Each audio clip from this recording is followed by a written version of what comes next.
हकारोपदेशः अच् अस् हस् इन ग्रहणेषु हकार हकार ग्रहणार्थः इन ग्रहणेषु इति शब्दरत्न। ननु इदम न्यूनम, ये बात मैंने उस दिन बताया था जी। ननु इदम न्यूनम कैसे लगा? ननु इदम न्यूनम अम ग्रहणे भी ग्रहणात् समझ में आएगी। ये इदम मने मूलोक्तम वाक्यम। मूलोक्तम वाक्यम की स्थिति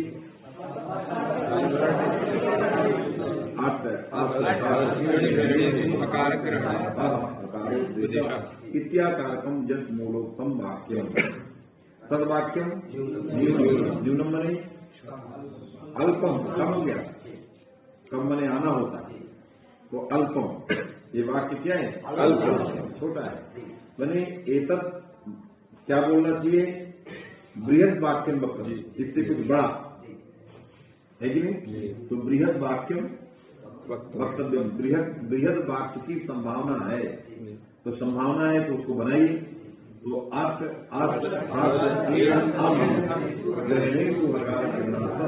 अकारोपदेश है, इस प्रकार का बृहद वाक्य की संभावना है, जिसको हम पढ़ा गए थे। फिर आगे चलो कहाँ पर? हम ग्रहणे से ग्रहणात् फलम तो बहुपुम फलम तो बहुपुम कहा इत्यादो पुमः कय्यम परे इति रुत्वम। आया रुत्वम फलम। यदि अम प्रत्याहारे हकारः कदाचित आगच्छति तदा फलम किमस्ति? रुत्वम परे सूत्रेण रुत्वम। यदि हाइब्रिड सूत्रे हकारः न स्यात् तदा अम प्रत्याहारेण हकारस्य बोधः न स्यात्। आकारादि मांत समुदाय घटकत्वेन हकारः नागच्छेत् तदा बहुपुंका इत्यादो मकारस्य स्थाने रुत्वम न स्यात्। अतः अम प्रत्याहारे हकारः आगच्छेत् तदर्थं हाइब्रिड सूत्रे हकारोपदेशः कर्तव्यः। तस्मात् यस्य वाक्यस्य नैम्यम क्या बनेगा? नैम्यम यत् प्रतिपादितं माने न्यूनता इस वाक्य से प्रतिपादिता तद वाक्यस्य न्यूनत्वम तदवत्सवे, उसकी न्यूनता बनी हुई आया। हमने बृहत्ता आगे बढ़ाया, फल भी दे दिया, सब काम कर दिया। फिर गवित्यमाह इत्यादि। मैंने एक चीज आपके सामने बताई थी कि समग्र व्याकरण शास्त्र में, संपूर्ण व्याकरण शास्त्र में नत्वा से लेकर के व्युत्पत्तिवादांत हमारा व्याकरण है। आपसे पूछा जाएगा कि व्याकरण का कितना बड़ा संसार है, तो कहोगे नत्वा से लेकर के व्युत्पत्तिवादांत। मैंने हमारे अंतिम पढ़ाई का आधार ग्रंथ कौन है? व्युत्पत्तिवाद है कि नहीं? हम नत्वा से शुरू करते हैं और अपनी यात्रा व्युत्पत्तिवाद में पूर्ण करते हैं। तो नत्वा से लेकर व्युत्पत्तिवादांत जितना भी व्याकरण शास्त्र है, समस्त शास्त्रों में 200 के लगभग सिद्धांत है। कितने सिद्धांत? 200। उन समस्त सिद्धांतों का संकलन करना है एक काम। मैंने बहुत सारे सिद्धांतों को मस्तिष्क में बैठाया, लेकिन 200 सिद्धांतों को जो फुड़कर पड़े हुए, कोई कहीं पढ़ा है, कोई कहीं पढ़ा। जैसे सिद्धांत है समासांत प्रत्ययों के विषय। समासांत प्रत्यय कहाँ होता है, किसका अंतराय होता है, किसके बाद होता है, क्यों होता है, ये एक सिद्धांत है।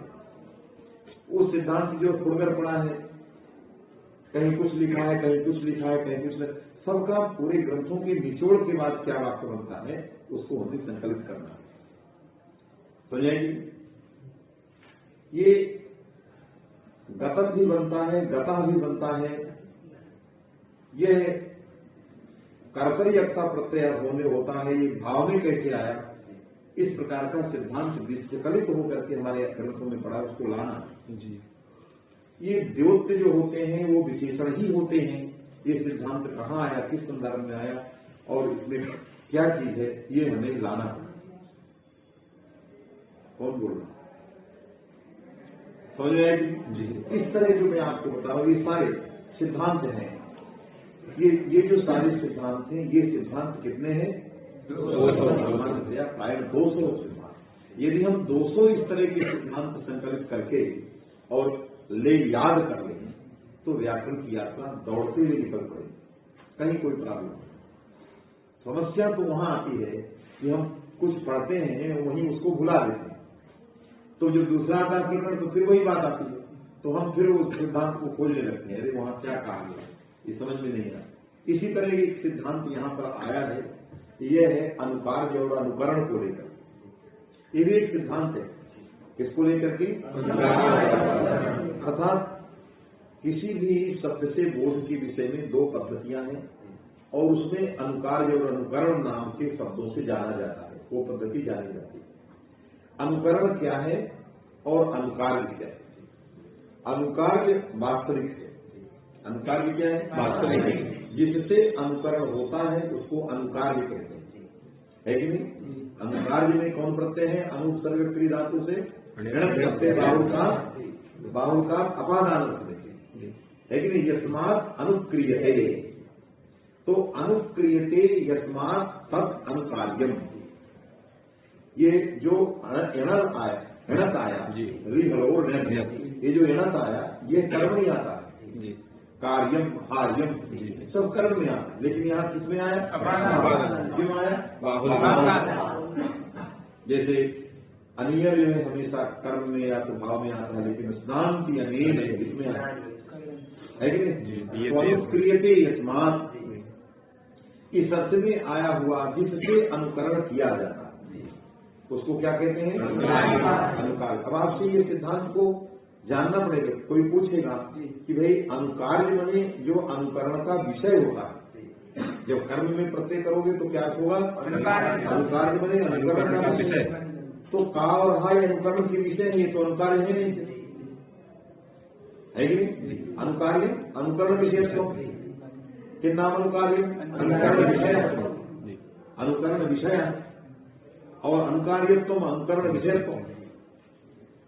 लेकिन अनुकरण विषयता जो है कहाँ बैठी है? का और हा में बैठी है। का विषयक अनुकरण है, हा विषयक अनुकरण, तब तो अनुकार्य है। इसलिए अनुकार्य शब्द पारिभाषिक, अनुकार्य शब्द अनुक्रियते यस्मात् इति व्युत्पत्ति ही। समझेंगे? तो अनुकरण की अवधि, अनुकरण क्या है? का और हा अनुकरण है, और उसकी अवधि कौन है? जो कमलवत का या का वर्ग का का है या हा है, हंस का हा है, ये हमने का और हा का अनुकरण। तो यस्मात् अनुक्रियते से हो गया का और हा जो मूल है वो अनुकार्य है कि नहीं? और ये क्या है? अनुकरण है। यहाँ अनुकरण में व्युत्पत्ति आया किस अर्थ में? कर्म में आया। क्यों? अनुकरण के विषय है ककार विषयकम अनुकरणम। अनुकरण एक ज्ञान है, ककार विषयकम ज्ञान। तो कार क्या है? अनुकरण का विषय है। वास्तविक में यदि भाव में करण प्रत्यय करेंगे तो अर्थ होगा अनुकृति। अनुकरणम अनुकृति, अनुकरण का अर्थ होगा अनुकृति। जैसे व्याकरण का अर्थ भाव में जो प्रत्यय है तो व्याकरणम व्याकृति, जब भाव में करते, और जब व्याक्रियते अनेन तो करण में। तो यहाँ अनुक्रियते अनेन नहीं, अनुकृति यदि हम करते हैं तो अनुकरण अनुकृति, तो भाव में प्रत्यय होगा तो एक व्यापार होगा, उसको फिर तदर्थ पर तलाश्रय परख लेंगे, विषय परख।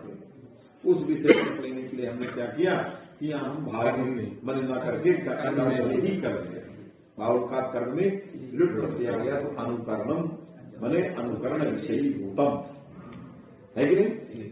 अनुकरण विषयी भूतम पदम, पद का विशेषण है इससे अनुकरणम। अनुकरणम मने पदम, तो अनुकरण पद है, पदम मने शब्द स्वरूपम का और हा, तो दोनों ये इस प्रकार की व्युत्पत्ति से गतार्थ हो जाएंगे। तो ये सिद्धांत है, सब जगह आए हुए हैं। तो दो हो गए, एक अनुकरण एक अनुकरण। इसलिए अनुकरण का लक्षण हम व्युत्पत्ति के साथ साथ दूसरा भी करते हैं, अनुकरण अनुकार विगता अनुपूर्वी बोधगतम, है कि नहीं? अनुकार विगता अनुपूर्वी बात समझाएगी। जो अनुकार विगत आनपूर्वी का बोध कराता है, तो अनुकार विगत अनुकार हो गया जो वर्ण समान न है कि का है, तदगतान पूर्वी का ये का बोध करा, इससे अनुकरण है। और दूसरा हावी की तरह का है, तो ये अनुकार विगत आनपूर्वी का बोध कराने के कारण का और हा दोनों अनुकरण है। और जिस आनपूर्वी का जिससे इस आनपूर्वी का हम बोध करते हैं वो क्या है? अनुकार। ये दो पक्ष तैयार हुए। ये व्याकरण के सर्वथा अद्वितीय और अमूल्य सिद्धांत है, अनुकरण और अनुकार। ये दोनों सिद्धांत व्याकरण से इतर किसी जगह नहीं आए हुए। आप इसको न्याय में नहीं पाएंगे, अन्य दर्शन में नहीं पाएंगे, कहीं ये व्याकरण का प्रक्रिया का विषय है कि एक अनुकरण है, एक अनुकार है। अनुकरण और अनुकार जो होता है ये हम कैसे जानते हैं? तो पांडे जी ने भू सत्तायाम को अविभक्तिक निर्देश किया है। पांडे जी ने क्या किया? भू सत्तायाम में जो सत्तायाम रखते भू का निर्देश किया, मैंने धातु पाठ में जो भू आया वो क्या है? अविभक्ति है कि नहीं? अब मैंने विभक्ति रहित है। क्यों विभक्ति रहित है? मैंने जिस आधुनिकों ने सत्तायाम में भू का निर्देश किया वो विभक्ति रहित है। पाणिनि का धातु पाठ में सत्तायाम नहीं, पाणिनि ने तो धातुएं अपना रख दिया है। अब के धातु और क्या थे ये तो बाद में लोगों ने लगाया, तो भूकार से सत्ता है बाद के लोगों ने लगाया और कहा कि सत्तायाम भू धातु सार, सत्ता ने भू सत्ता प्रयोग कर दिया, इसलिए सत्ता से कर्मण द्वितीय प्रयोग कर दिया है कि नहीं? प्रातिपदिकार से प्रथमा प्रयोग कर दिया। उसी तरह सत्तायाम भू धातु भू सत्ता प्रयोग कर दिया। तो सत्ता में भू प्रयोग कर दिया, हमें भू के आगे विभक्ति होनी चाहिए, लेकिन विभक्ति नहीं है। क्यों? पाणिनि के धातु पाठ में पढ़े गए भू का अनुकरण है। अनुकार भी कौन है? पाणिनि का धातु पाठ। और जो वादी में हमारे सिद्धांत कौंदी में है भू सत्तायाम, ये अनुकरण है कि नहीं? तो ये जो अनुकरण और अनुकार जो है ये हमें यहाँ से पता चलता है कि अनुकरण और अनुकार भी होता है।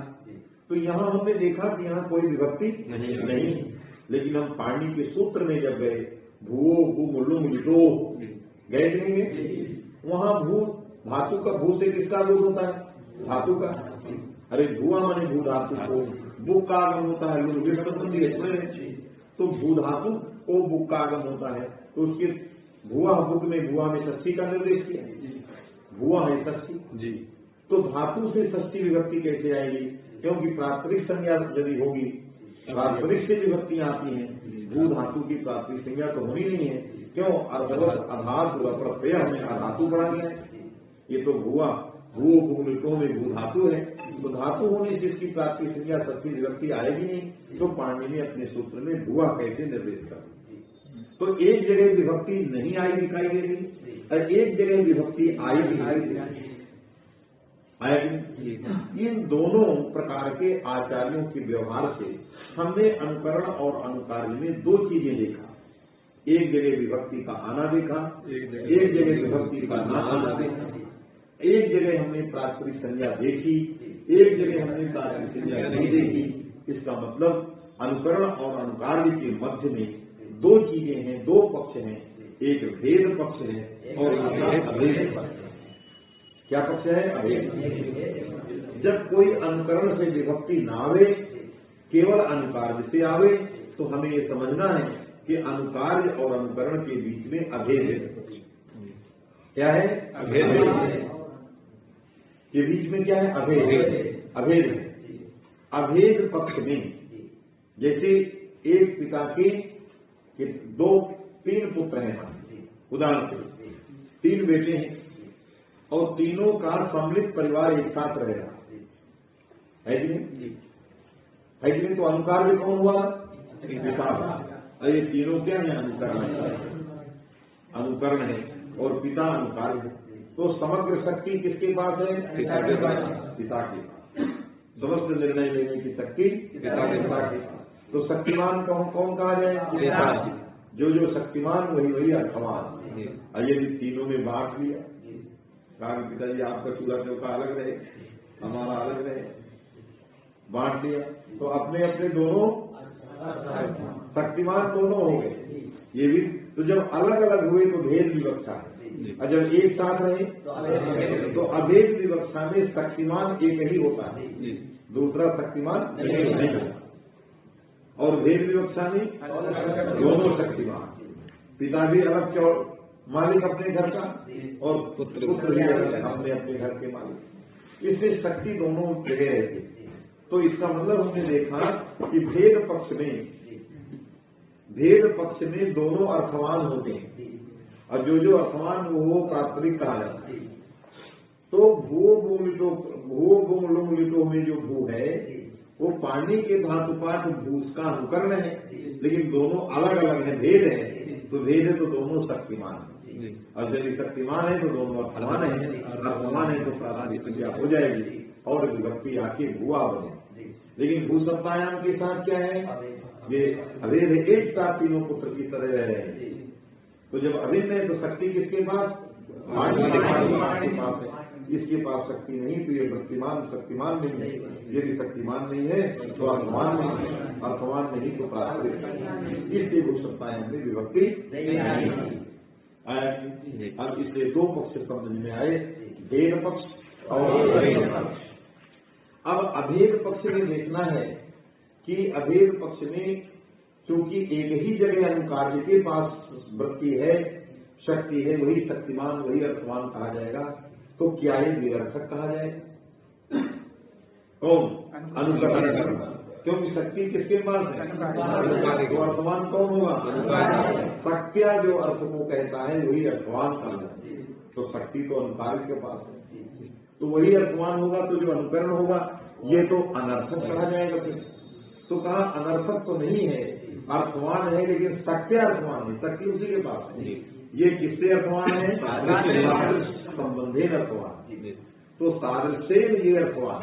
तो अभेद पक्ष में अनुकरण और अनुकार्य के बीच में शक्ति न होकर के सादृश्य होता है, और भेद पक्ष में दोनों की शक्तियां दोनों के पास, तो दोनों अर्थवान कहे जाते, और अभेद पक्ष में अनुकार्य अर्थवान और अनुकरण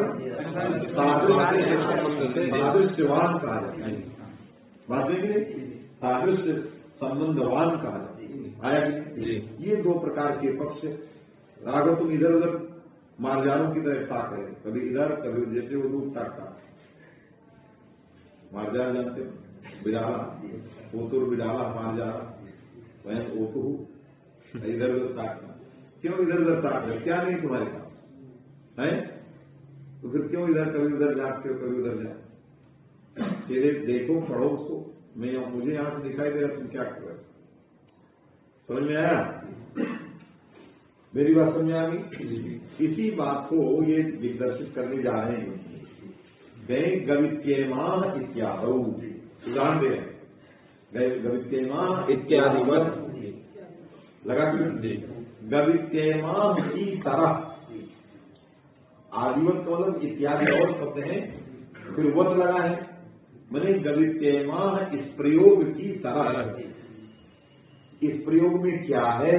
इस प्रयोग की तरह है, हम का और हा को बना लेंगे, का और हा को बना लेंगे। तो गवित्येमाह में जो गो है और आगे इति है, फिर अयम है, फिर आ है, इतने शब्द है, गो इति अयम आ। समझेंगे? जब किसी शब्द के बाद इति आ जाए तो प्राय वो अनुकरण कहा जाता है। प्राय जी, यदि किसी शब्द के शास्त्र के बाद, जैसे तस्मिन नीति, तस्मिन अनुकरण है, तस्मादिति अनुकरण है। आया? तो जब किसी शब्द के बाद कोई इति आ जाए तो वो प्राय अनुकरण, नियम तो नहीं लेकिन प्राय अनुकरण कहा जाए। जैसे न बेटी, यहाँ अनुकरण नहीं, न बेटी है लेकिन अनुकरण नहीं, तो जरूरी नहीं है, लेकिन प्राय में देखा गया, ज्यादातर देखा गया कि यदि किसी शब्द के बाद इति आवे तो हम क्या कहते हैं? अनुकरण। आया? क्योंकि अनुकरणम चानी की परम सूत्र है। अनुकरणम अनुकरण जो है वो इति परक होता भी है, नहीं भी होता है। जहाँ इति परक होगा वहाँ समास नहीं होगा, और जहाँ इति परक नहीं होगा समास हो जाए। समझेंगे? तो जहाँ इति परक नहीं है वहाँ समास होता है। ये बात हमें बताता है कि अनुकरण जो है इति परक होता है जी। यदि वो न होता तो अनिति परम कहने की जरूरत नहीं है। अनुकरणम चानी की परम में अनिति परम कहने की आवश्यकता नहीं। तो ये अनिति परम जो पाणिनि का शब्द है, ये हमें बताता है कि प्राय अनुकरण जो है इति परक देखे जाते हैं। आएंगे तो गो इति में इति है, इति है जिसका मतलब हम समझ गए कि गो क्या है? विभक्तिक अनुकरण है। क्या है? ये भू सत्तायाम की तरह अनुकरण, जैसे भू अनुकरण है निर्विभक्ति, वैसे गो भी अनुकरण है। समझ में आया? जब यदि गो अनुकरण है तो जिस अनुकार्य का वो अनुकरण है, जहां से अनुकरण किया गया, जिस प्रकृति का अनुकरण किया, वो प्रकृति तो सार्थक है। वो प्रकृति क्या है?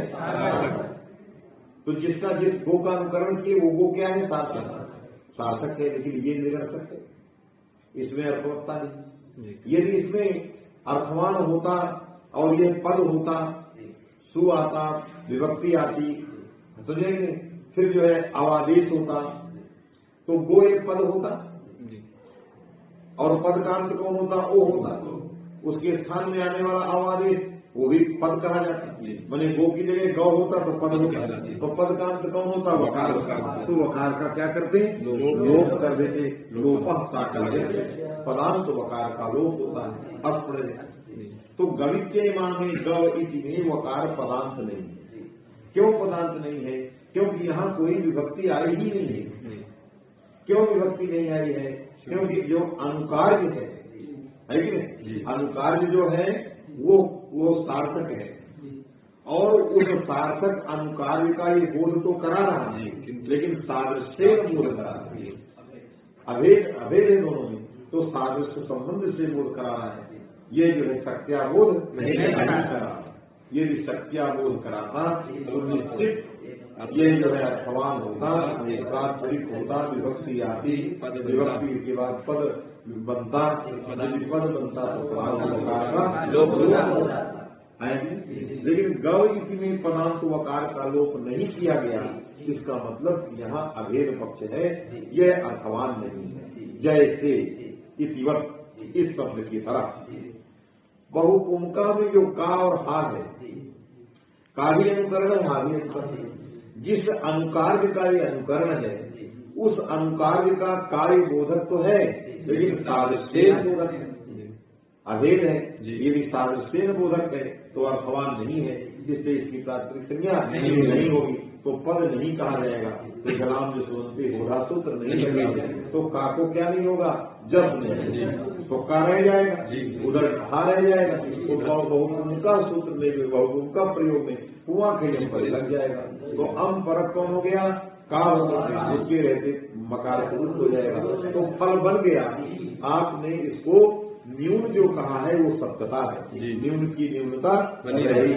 आगे तो गवित्य माह इत्यादि अपदांता ककारादे, ककारादे जैसे गवित्य माह में अपदांता लोप साकल्य से वकार का लोप नहीं हुआ है, वैसे यहाँ भी अपदांता ककारादे होने से काको जस काको हा ये सब नहीं होगा।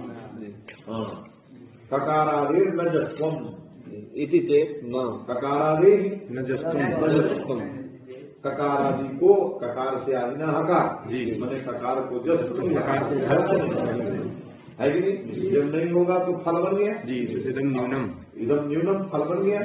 अर्थात हमें आठ भेद पक्ष होता है, तो ककार में विभक्ति आती, सुखादि लोप होता, तो यहाँ पर जस तो ना हो जाता, तो हम परख है नहीं मिलता, तो फल नहीं बनता। लेकिन भेद परख हमने नहीं माना, क्यों? हमने गवित्य माह का उदाहरण दिया।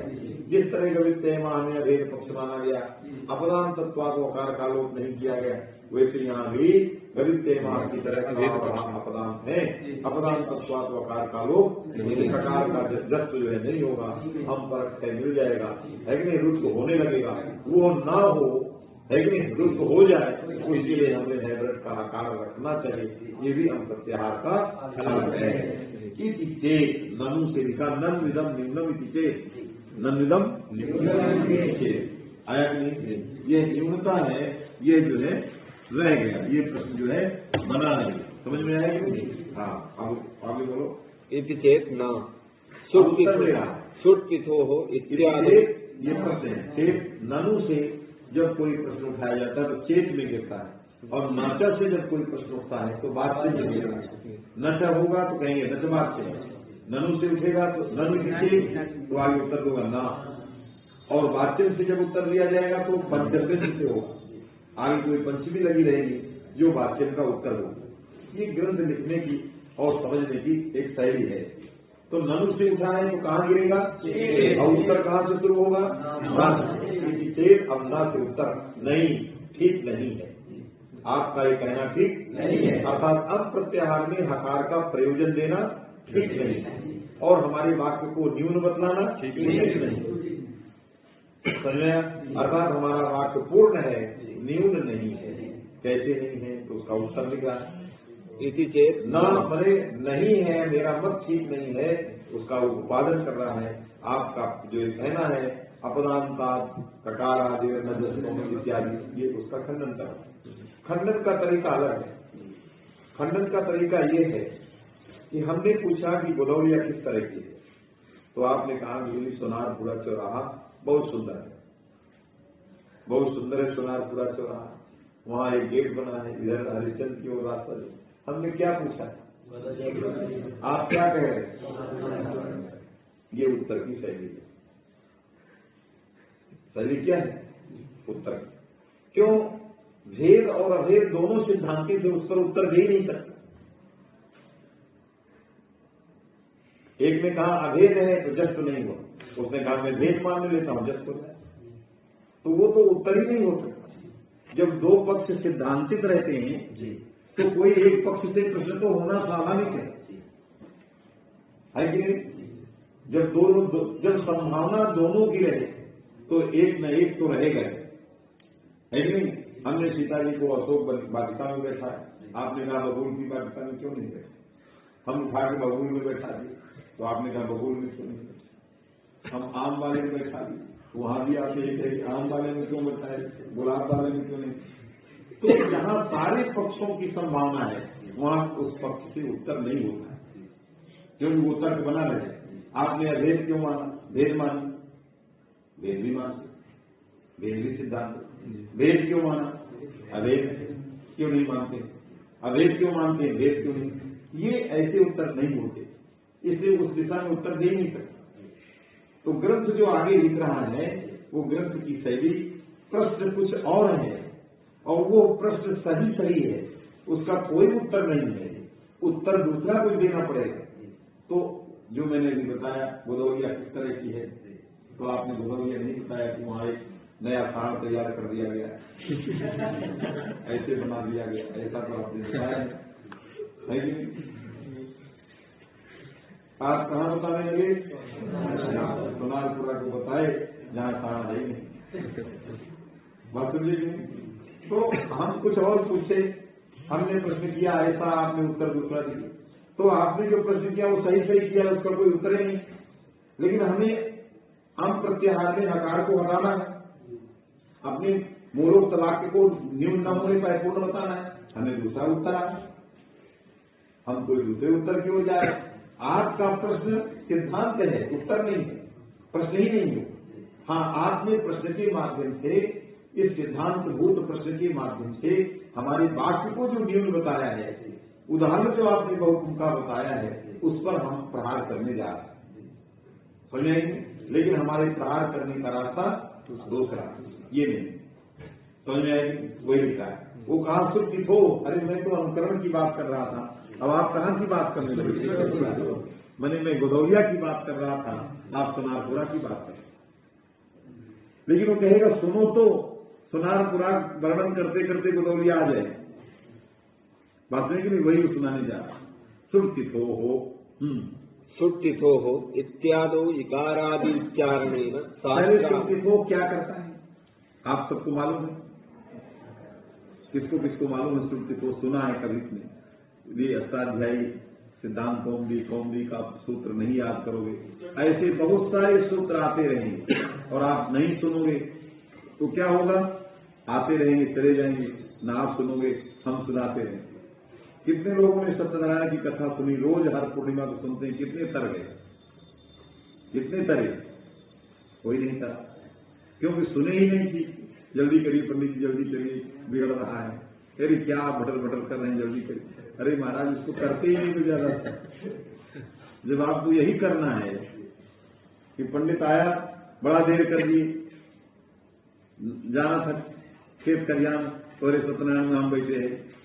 अब पंडित आगे खड़ा, वो भी कहा चलो जल्दी से हो जाए, गड़बड़ वो भी किया और कहा कि जो हो देव है कि नहीं। हमारे यहाँ एक पंडित थे, वो निमंत्रण में जाए तो पहले ये ना पूछे, निमंत्रण में चले गए, वो कहेंगे पंडित जी सत्यनारायण की कथा हो जाए, कहीं निकाल पैसा, पहले कितना लाई, तो कहा कि 5 रुपया, चलो हो जाए। एक अध्याय के बाद 5 बजाने के बाद बंद कर दिया, अब भोजन निकालो, कहेगी और पंडित 5 बार बजाते थे तो आप एक ही बार, तो 5 रुपए में एक ही बार में बजेगा, और बढ़ाओ तो और बजेगा। तो इस तरह के तमाम ऐसे लोग, उसी तरह ये आप सब चित्रों को सुने हैं कि कौन कौन सुना है?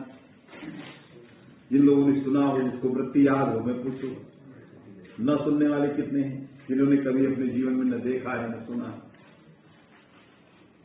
कहां से आए हो, नए आए हो, अभी खड़े होकर परिचय जो अभी तक सुने नहीं।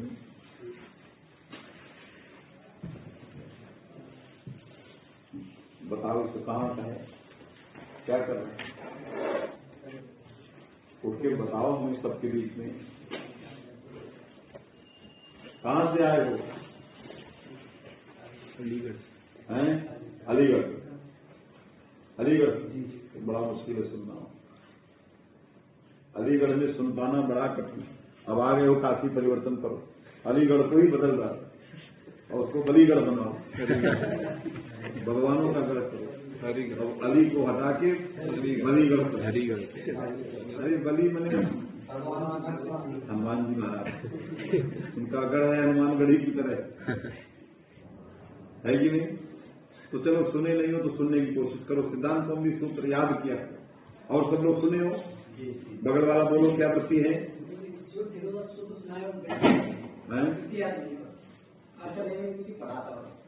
मैंने आधे कई पाया, अच्छा अध्याय में पढ़ा था कुछ वृत्ति, सूत्र सुने थे, मैंने आधा काम तुम किए, आधा नहीं किए। अब आगे वाला पीछे से वहीं से बताओ जी वृत्ति, ये देखो ये सब क्या याद है?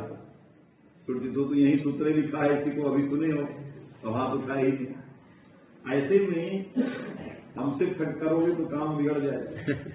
यदि गुरु जी के सामने ठग दिहाई किए, क्योंकि हम रग रग में घुस के सब देख रहे हैं क्या हो रहा है, हम अभी बहुत लोगों को खड़ा कर देंगे जो कुछ नहीं आता, नई स्मृति नहीं आ सकती, लेकिन हाथ को उठाए नहीं सकते। तो यदि ये डर बदनामी हो जाएगी तो पार नहीं पड़ पाओ। मान सम्मान विद्यार्थी जीवन में अलग करो, कौन क्या कह रहा है ये मतलब ही नहीं। गुरु जी कह दिए, गुरु जी तो रोज कहेंगे, रोज सामने पढ़ोगे,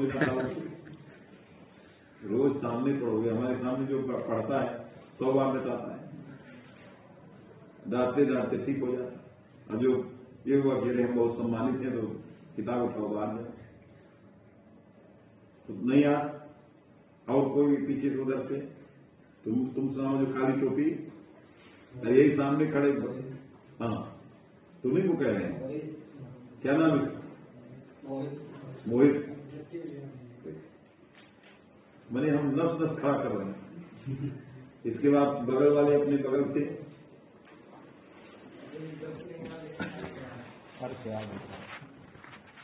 वृत्ति और दोनों पर्याय हैं। मैंने कोई कहे सकार है, उसको क्या होता है? आगम होता है। अभी राम से तुरंत उदाहरण दे सकता है। सकार का एज शिष्टा, और सकार का एज शिष्ठा। उदाहरण दे दें। ये 76 दिन का विद्यार्थी, ये भी जब आया था तो कुछ नहीं जानता, कुछ नहीं जानता, और ये आया। भगवान देखो, जो संकल्प पूर्वक विद्या के प्रति आदर भाव से आता है उसको मनुष्य नहीं ईश्वर सहयोग करता है। हमने इसका सहयोग नहीं किया, इसकी पढ़ने की कामना में सहयोग किया। हम लोग जब पढ़ते थे, कोई पाठ का अध्यापक नहीं मिलता था तो भगवान विश्वनाथ जी के मंदिर जाते, उनसे प्रार्थना करते, हमें ये पढ़ना है, हमें अध्यापक नहीं मिलता। 2 दिन में मिल जाए, क्योंकि दायित्व उनका है। दायित्व किसका? उनका। आप बोलो आपको कमरे में पढ़ाने कोई नहीं है, आपको ढूंढेगा कोई नहीं, आपको कमरे में पढ़ाने वही आएगा जिसको आप पुष्कल धन दे। आप 50,000 दो, हम ही आपके कमरे में गांव चली चलते। दो ही रास्ते हैं, पुष्कल धन देना, जहां ले चलो वहीं चलते।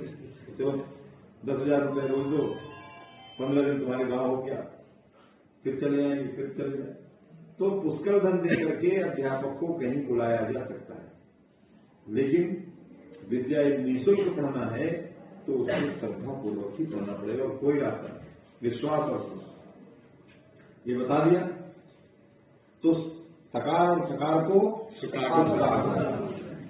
अब ये प्रश्न है कि सुर तिथो में पहला ती है, उसका अर्थ क्या है? सकार। दूसरा क्या है? थो नहीं था, उसका अर्थ क्या है? समझेंगे? तो जब उसका अर्थ सकार है तो ई क्यों लगाए? थाकार यदि थकार था तो आप थी नहीं लगाया। आपने मैंने कहा सुर तिथ्यो, ऐसा नहीं था, सुर तिथ्यो, थी ऐसा नहीं। आपने क्या लगाया? इकार लगा। क्यों लगा दिया? कहा उच्चारणार्थक था तो उच्चारणार्थक तो आ लगा सकते, जैसे हैवट में लगा है, हा में आ, या में, सब में उच्चारणार्थक आ लगा। यदि हा और या के बीच, दो व्यंजनों के बीच में उच्चारणार्थ हम स्वर को लगाना है तो कोई ई लगाता आकार को छोड़कर, कहता है ही, तो आप कहते कि ये कैसा है, आकार को छोड़ करके ई तक क्यों चला गया? आ के बाद ई में क्यों गया? कहेगा कि नहीं कहे? क्योंकि प्रथमोपस्थित क्या है? आकार। तो भगवान पांडे ने सूत्र बनाया तो उच्चारणार्थक प्रथमोपस्थित आकार को परित्याग करके और इकार पर्यंतानुधावन जो पांडे ने किया, उस धावन का प्रयोजन क्या है? क्यों आकार को छोड़ के इकार लगाया? क्या सूत्र बनाते? सुरतथो, और उसका अर्थ भी होता कि निगह सकार सकार था, तो अर्थ भी वही होना था। और जो ती के रहने पर होता है, क्योंकि ता और था के बीच में क्या गया? ई। ता ई था आ, ये परिस्थिति है। बात नहीं आगे ता ई था और ओस, तो ता और था दो व्यंजन के बीच में उच्चारण तक क्या लगाया? क्यों ही लगाया? अब तो आप सकार सकार कर रहे हो तो क्या लगाना चाहिए? तो सूत्र का आकार होना चाहिए तो पांडे जी ने प्रथमोपस्थित उच्चारणार्थक आकार का परित्याग करके और पश्चात उपस्थित इकार पर्यंतानुधावन जो पांडे जी ने किया, उस लगाने का प्रयोजन क्या है? ये उत्तर के लिए बताया जा रहा है, पूछा जा रहा है पांडे। प्रश्न क्या था? गवितेमा। प्रश्न क्या था कि का में हा को ककार को अपदांत है, अनुकरण और अलंकार का प्रश्न था, भेद और अभेद की चर्चा।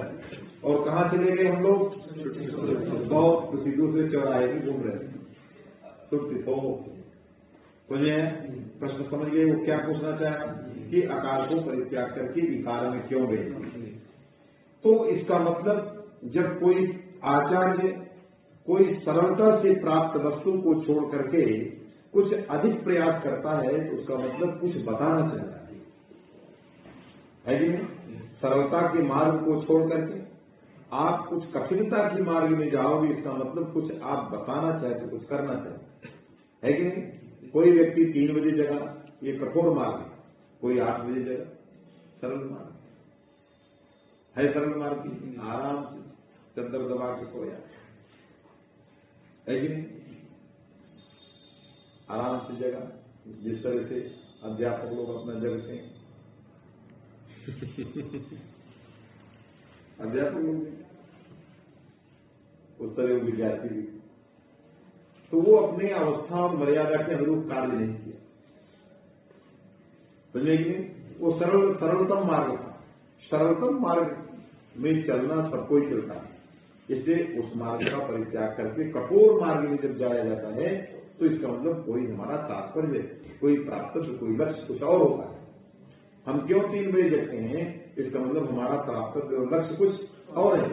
मिलना न मिलना इस स्वाधीन है, मिलने को उद्देश्य करके कुछ नहीं कोई करता। कृषक खेती करता है, खेत में बीज डालता है, क्या ऐसे डालता है जितना होगा चाहे पत्थर पड़ जाए, पानी में बरसे, करना है उसको, फल देना ईश्वर का काम। क्या पैदा होगा, क्या होगा, क्या मिलेगा इससे, ये सोचने लगेगा तो नहीं करेगा। तो लेकिन उसी तरह हमारा सबका यही दायित्व है कि क्या फल होगा इसका, क्या परिणाम होगा, इससे कोई मतलब नहीं। जैसे नास्तिक भी ईश्वर को गाली देने वाला, रामचरितमानस को गाली देने वाला भी अपनी झोली में रामचरितमानस को रखता है और चुपके से पढ़ लेता है। वो पढ़ता है मंगल भवन में मंगलहारी, है कि नहीं, जय हनुमान, वो भी पढ़ता है। और जब मंच में आता है और माइक पकड़ता है तो कहता है रामचरितमानस में दलितों के लिए अपमान थे। क्यों? तुम तो पढ़ रहे थे वही उसी चीज को, क्यों फंसा रहे? तो नास्तिक भी उसको पढ़ता है। क्यों पढ़ता है? कि शायद इसका फल होगा तो मिल भी जाए, नहीं मिलेगा समय नहीं रख सके, कोई बात, क्योंकि यदि नहीं पढ़ते तो कुछ मिलता ही नहीं। तो यदि ईश्वर का अस्तित्व है तो कुछ मिलेगा ही, और यदि हमारा वाला सिद्धांत है ईश्वर है ही नहीं तो कोई बात नहीं, हमारा समय गया। हम तो उस संभावना से साथ में रखते रहे कि यदि ईश्वर होगा तो अवश्य मिलेगा। तो हम दोनों मुट्ठी में हमारे फल है, हमारे झोली में पुस्तक भी है। यदि होगा संभावना है, क्योंकि हम तो नास्तिक हैं, अस्थि नास्ति दोनों कहते हैं। ये भी शायद अस्थि रहा वो भी मिलेगा, और नास्ति तो हमारा है ही, उसमें हमें समझे। इसलिए वो दोनों चीजों को लेकर चलता है। ऐसा नहीं कि नास्तिक के घर में देवता नहीं है, नास्तिक के घर में रामायण नहीं है, नास्तिक के घर में गीता नहीं, सब कुछ है। वो आपको बाहर कह रहा है। तो इसी तरह इन्होंने जब कोई कठिनतम मार्ग में चला जाता है तो उसके वक्ता का या चलने वाले व्यक्ति का तात्पर्य कुछ सरलतम मार्ग की अपेक्षा भिन्न होता है। तो ये इकार को छोड़कर इकार को जो पांडित जी गए कुछ बताना चाहते हैं। क्या बताना चाहते हैं?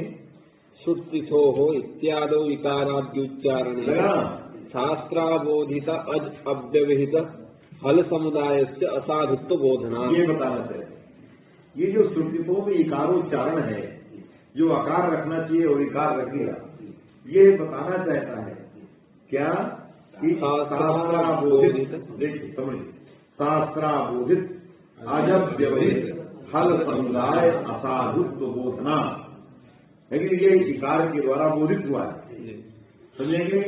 तो शास्त्राबोधित जो अतिरहित फल समुदाय, जो अतिरहित शास्त्र से अबोधित हो और अति से रहित हो, व्यंजनों का समुदाय हो, तो उसको हम क्या कहेंगे? ये कौन बताया? आकार को परित्याग करके इकार के बताया। ये इकार ने, इस इकार के द्वारा इस तरह का ज्ञापन हुआ कि शास्त्र से अबोधित केवल इतने रहते अतिरहित फल समुदाय साधु है।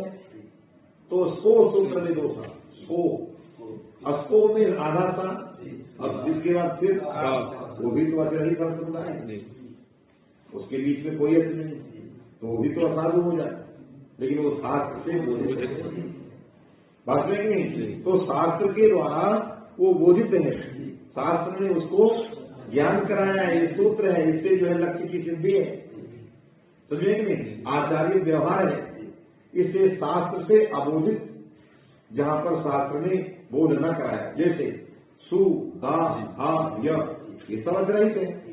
दा हा य, इनमें बीच में कोई अर्थ नहीं, तो क्या ये असाधु है?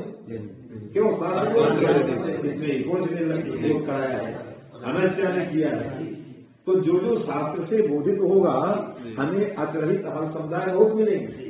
कुछ तो शास्त्र से प्रयोज्य मिलेंगे, शास्त्र के द्वारा उपस्थापित मिलेंगे, कुछ शास्त्र प्रयोज्य मिलेंगे। यद्यपि अस्को में भी किसी शास्त्र के द्वारा उपस्थापित नहीं है, पाणी के द्वारा उच्चरित है, सूत्र है, समझेंगे, लेकिन किसी सूत्र ने ही पुनः की तरह नहीं किया है कि नहीं? तो नहीं किया तो वो भी तो शास्त्राबोधित हुआ, लेकिन शास्त्राबोधित रहने पर सूत्र है, तो सूत्रत्वात् वहां पर इस प्रकार की टीका ज्ञापन नहीं करा, सूत्रों के लिए ज्ञापन नहीं किया गया, वो सूत्र प्रयोग। तो सूत्र प्रयोग जो में अतिरहित फल समुदाय भी साधु होता है सूत्रों के अंदर, लेकिन लक्ष्य के अंदर यदि शास्त्र बोधित नहीं है, अनेक अर्थरहित हालों का समुदाय है, तो उसको हम असाधु कहते हैं।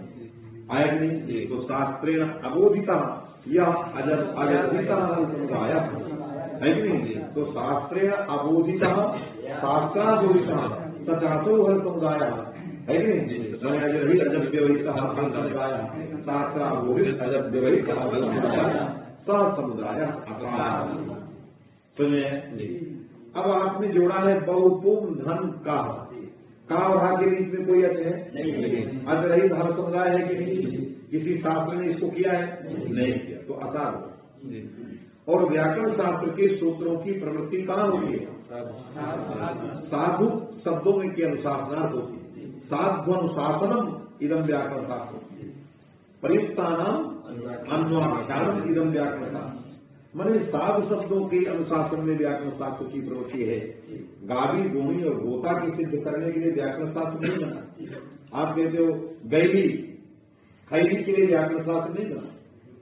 आप बोलते नहीं, इधर पूर्वांचल में बोलते हैं कहाँ गैली, खैली की न खैली।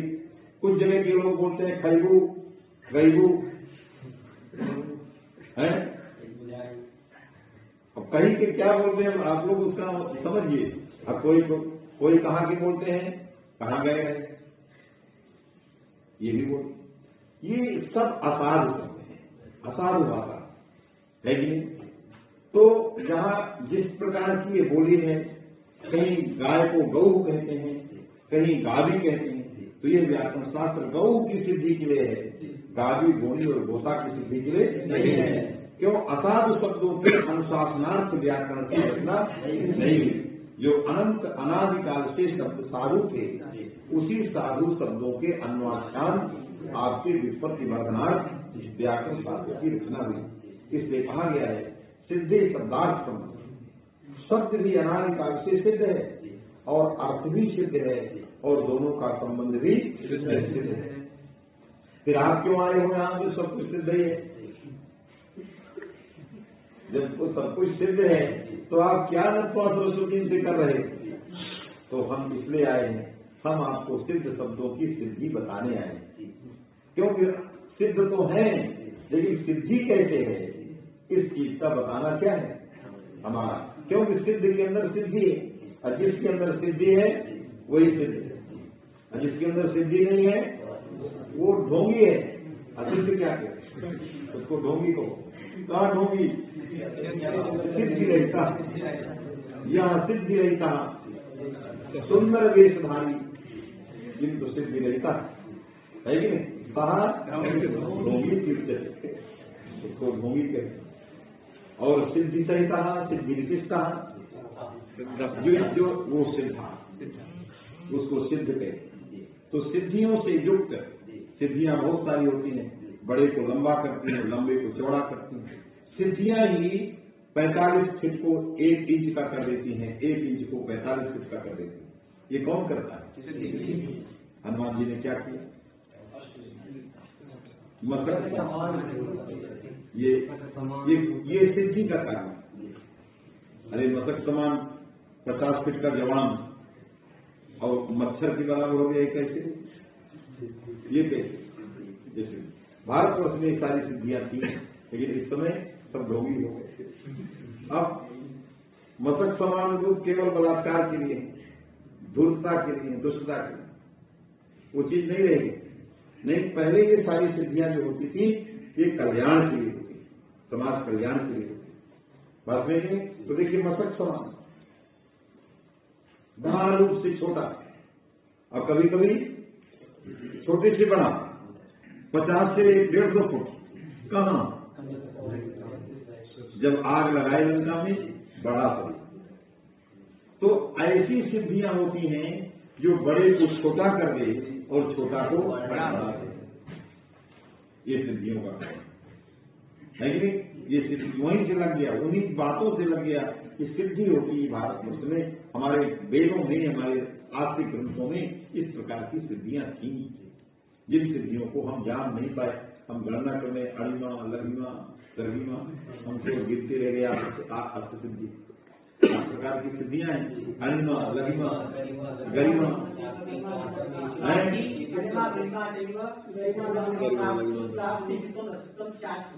हाँ, ये अष्ट सिद्ध है। ये आठ सिद्धि और अष्ट सिद्धि नवनिधि। और नवनिधि कौन है? हाँ, तो 9 निधियां हैं। ये जो है जिसके पास आ जाए वो आनंद ही आनंद। बड़े बड़े संतों के पास कभी कभी 8 में से कुछ आधा तिहा आ गया और कुछ तो उसमें 9 निधि में से 1 निधि का कुछ आ गया, आनंद ही आनंद है। सब जगह वर्षा हो रही है तो आनंद ही। तो ये सब सिद्धियों का महात्म है, समझ आएगी। तो यहाँ इसने कहा कि जो है जो अतिरिक्त हम समुदाय और शास्त्र से अबोधित है हम उसको असाधु मानते हैं और असाधु शब्दों की सिद्धि के लिए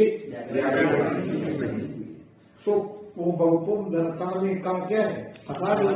असाधु में कोई कुआं कहीं हम परे लगाने के लिए ये नहीं बना है कि नहीं? असाधु शब्द की सिद्धि के लिए ये नहीं बना, ये पुंस कोकिला के लिए बना। किसके लिए बना? साधु शब्द जिसके अंदर सिद्धि है कि नहीं? उस सिद्धि को बताने के लिए साधु शब्द के अंदर सिद्धि है, उस सिद्धि को बताने के लिए कुआं संयम पर बना है। असाधु शब्द के अंदर न सिद्धि है ही नहीं, तो उस सिद्धि को बताने के लिए क्यों सूत्र लगेगा? इससे यहाँ सूत्र की प्रवृत्ति नहीं। ये उत्तर है। ये नहीं दिया कि भेद मानेंगे अभेद मानेंगे, तुम्हें जो मानना हो मानो, तुम्हें बहुपुंका में जो मानना हो मानो, भेद मानो अभेद मानो, जो कुछ मानना हो मानो, लेकिन यहाँ सूत्र स्वयं नहीं लगे। सूत्र जो है तुम्हारे अनुकरण किए गए शब्द समुदाय में सूत्र की पूर्ति सुबह नहीं होगी। इसलिए अप्रत्याहार में आकार का आने का कोई विकल्प ही नहीं है, इसलिए मैंने छोड़ा है। क्योंकि हम था हमारे पास जी, हमने अट को लिया क्यों? क्यों ऋण। हमने अस को लिया क्योंकि देवा आसंत, हमने हस को लिया क्योंकि देव, हमने इन को लिया क्योंकि लेकिन हम को इसीलिए छोड़े कि आपके पास इस प्रकार का कोई उदाहरण नहीं आएगी। हाँ, इससे भगवान भाष्यकार ने जब अट प्रत्याहार में हकार का फल बताने लगे तो अटकुपवान के बाद सचोटी को भी पकड़ा, उसमें भी अट है जी। जैसे अटकुपवान में अट है, उसके हकार का फल अधेर है, तो भाष्यकार ने सचोटी को भी पकड़ा, कहा इसमें अट है, यहाँ हकार का क्या फल? तो कोई फल नहीं।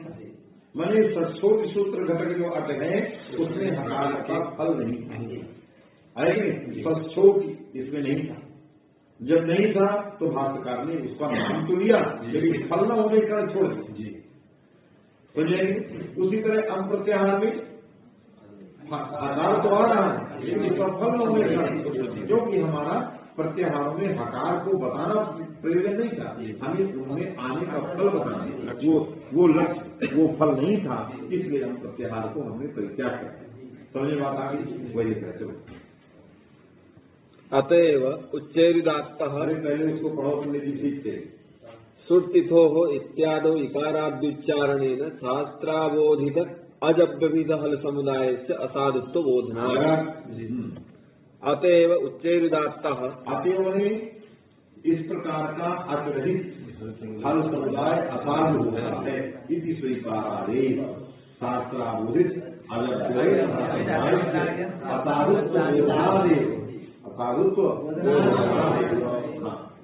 अतएव उच्चैरुदात्तः इति सूत्रे भाष्यं न पुनरंतरेणाचं व्यंजनस्योच्चारणं संभवति। न पुनः व्यंजनस्य उच्चारण, व्यंजन से अचम बिना अचम अंतरेण व्यंजन से उच्चारण न संभवति। इसका अर्थ है पुनः शब्द का वहां कोई अर्थ नहीं।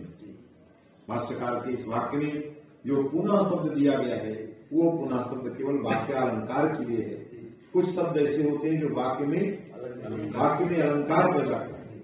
मतलब जैसे कोई चीजें हम शरीर में धारण कर दें उनका कोई मतलब नहीं है, क्या है? शरीर के सुंदरता के लिए।